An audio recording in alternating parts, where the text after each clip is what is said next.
I'm the scrub and you're here for one reason. Far be it from me to tell you how to be a good father, but to get your son back, I have to fight the worst version of you. I've already fought you twice before, so quick question, which version of you was I fighting back then? Because both times didn't give a glowing recommendation for your level of difficulty.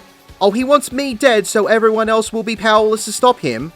Bro, do you know how many people have f***ing tried? You don't know? Yeah, that's right, because there's no one left alive to tell the story. Maybe I'll get to knock some sense into you again, Lahabro. They say the third time's the charm. Time to learn about Abyssos, the 8th circle. Simplified.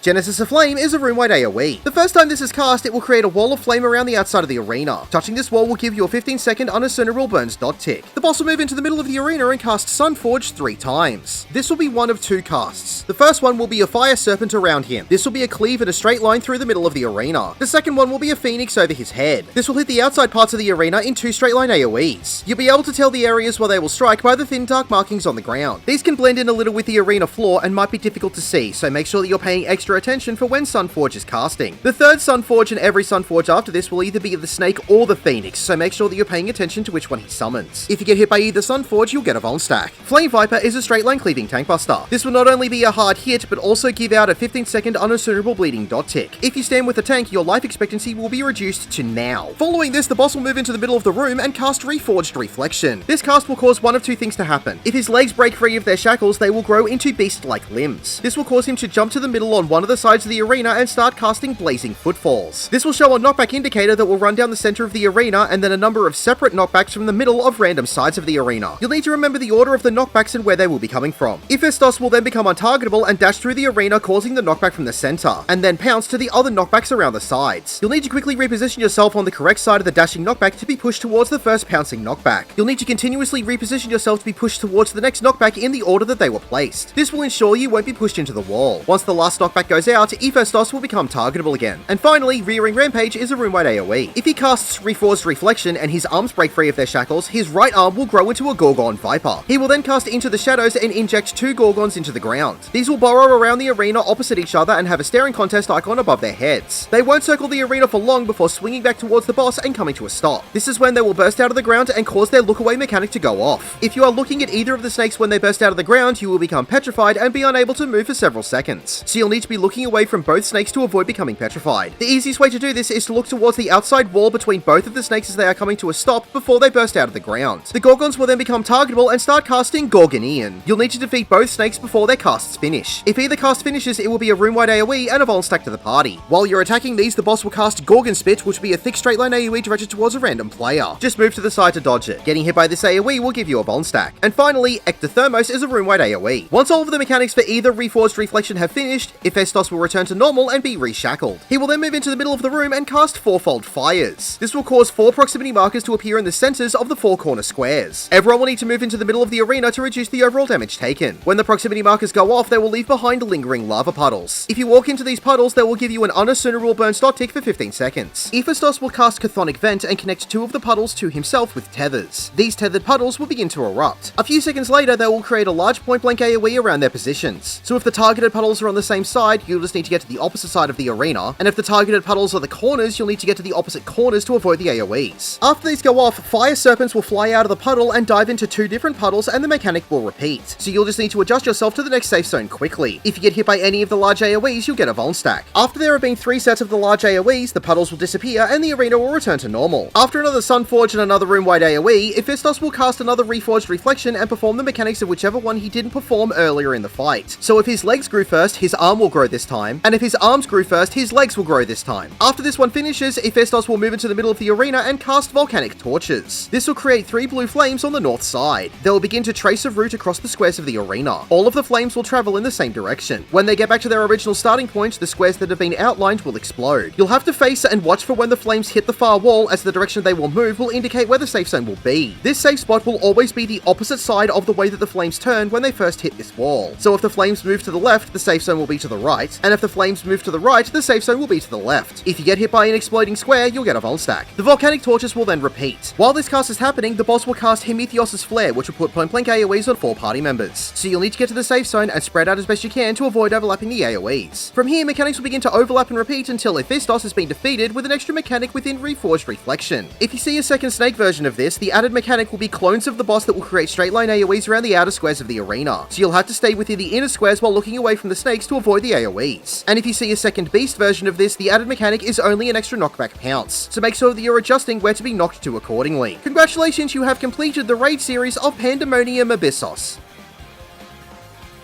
My name is The Scrub. Thank you for watching.